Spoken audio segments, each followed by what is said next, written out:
Hi everyone. So we're going to talk about ultrasound guided lumbar punctures as part of our ultrasound guided procedures discussion. So ultrasound guided lumbar punctures.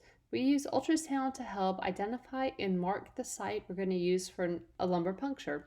So we set up the lumbar puncture procedure kit and sterilize the patient, and then you perform the lumbar puncture and send the CSF to the lab for analysis. So you can use this in conjunction with any time you're going to do a lumbar puncture for whatever reason. Whether it's a thunderclap headache and you're looking for xanthochromia, or if you're evaluating a patient for meningitis. So what are some of the equipment that we need? An ultrasound, of course. I'd like to use the linear probe for this, but depending on the patient, I might have to use the curvilinear probe as well. I want to use a marking pen, and then of course get my lumbar puncture kit, and then consider, do I need an extra long LP needle or do I need a normal LP needle? And that's going to, of course, depend on your patient. So how do we position a patient for a lumbar puncture?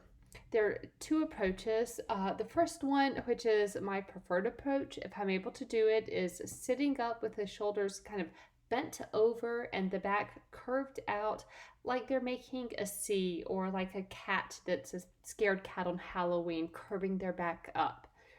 The other position is going to be the lateral decubitus position, with the patient lying on their side and their knees to the chest.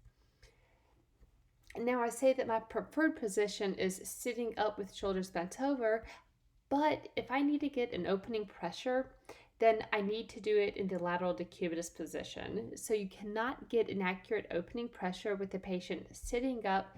So in those particular cases, we are having the patient lie in the lateral decubitus position. So when I'm using ultrasound to help guide or help identify my landmarks for LP, I'm going to use the ultrasound to first mark the midline and the transverse and sagittal planes.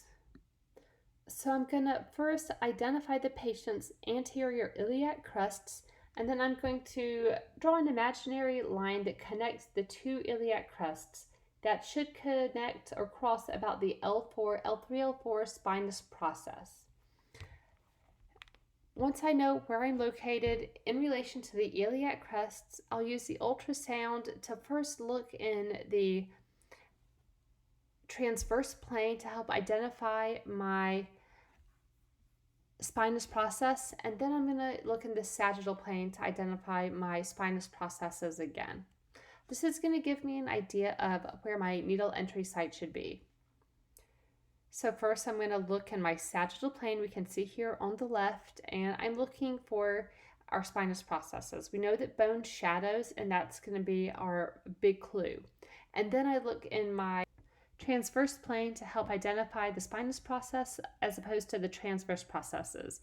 You can do the transverse plane first, or you can do the sagittal plane first. I actually normally look in transverse first and then look in the sagittal plane.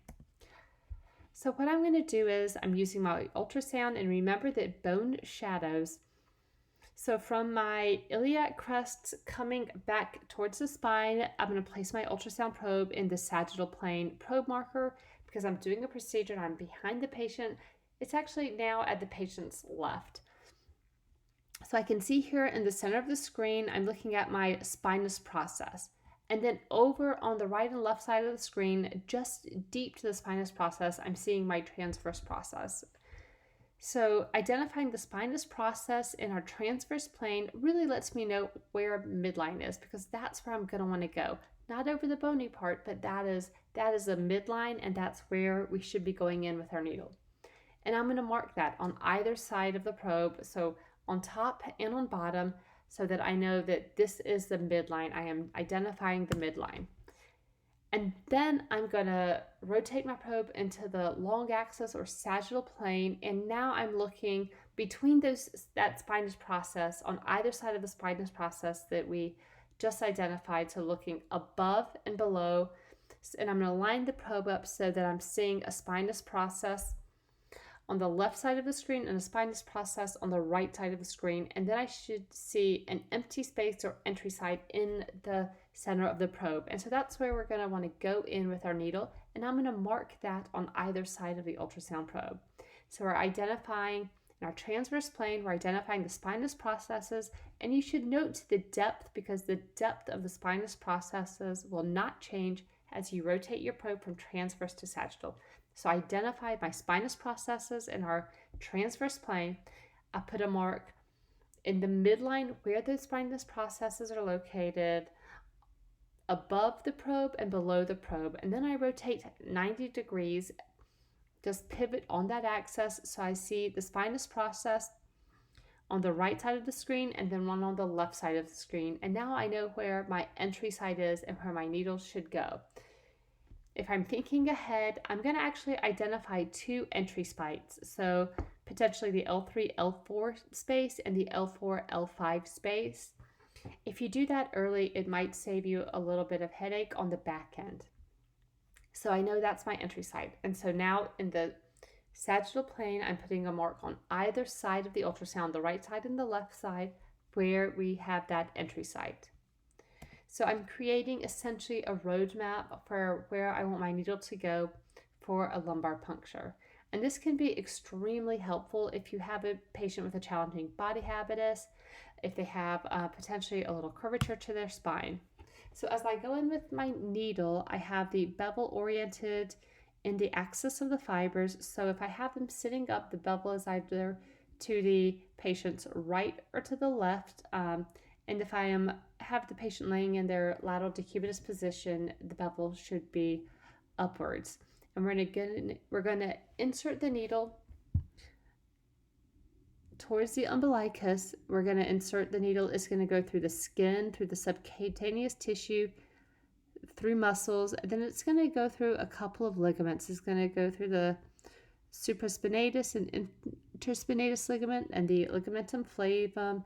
And then as it goes through this, it'll sort of feel like you're pushing the needle through the tip of an eraser, so the eraser that sits on top of a pencil.